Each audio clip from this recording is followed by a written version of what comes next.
As you know, there have been some amazing stories of survival that are starting to emerge from the rubble, and I have one of those stories with me, a family. We've got Brandy Klein, Damian Klein, and Bobby Britton. Good morning to you. Good morning. Damian, you're a fourth grader at Plaza Towers Elementary School. You were there yesterday when the tornado hit. Can you tell me what happened, what you remember?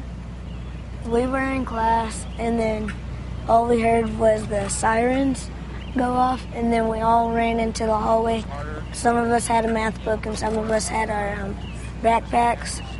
And then they went off again, and then we ducked again, and then they went off, and then we went in the bathroom, and then they went off again, and then we heard the tornado, and it sounded like a train coming by. And then we were all in cover, and a teacher took cover of us, Miss Crosswhite, and Miss Crossway actually she threw her body right over you, didn't she? yes. Was she covering you and some other students? She was covering me and my friend Zachary, and then I told her that we were fine because we were holding on to something. And then she went over to my friend Antonio and covered him.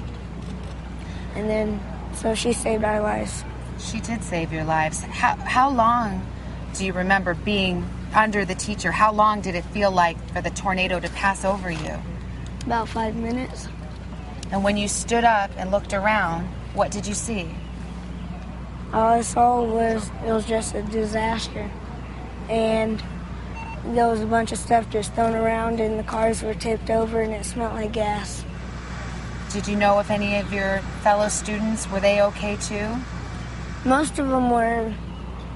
Good. Brandy, this is so horrifying. I cannot imagine how a mother feels in a moment like this. How did you hear what was happening? And I imagine you raced over to the school to the boys. Yeah, it was all over the news. I was at work. They sent us to the basement, and we were watching from somebody's phone. And as soon as we were cleared, I headed home, and I knew they'd been hit. So about 45 minutes later, they finally got a hold of me from their cell phones, but it was panic until then. Did you race to the school? Yeah, I got as close as I could, and then we just had to walk. So, and then we walked to our house, which was nearby, and most of it's gone. So, everyone around lost everything, but we have our kids. Bobby, where were you when the tornado hit? In the girls' bathroom. In the girls' bathroom. And what did you see and what did you hear? After it went past, I could see the debris flying over, and it sounded like a train.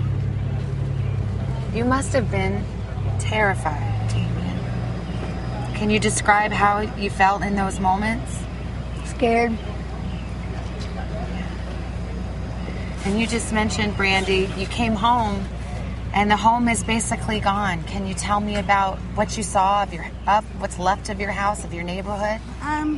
I still have about half of my house, so we're lucky that there's some things that'll be salvageable, but all of our neighbors lost everything, so like I said, all that stuff's fine as long as I have my kids. That's all that matters. Well, thank you so much for being here. Thank you for telling us your story, and you are right. You have the most treasured ones right here, and we're so glad about that.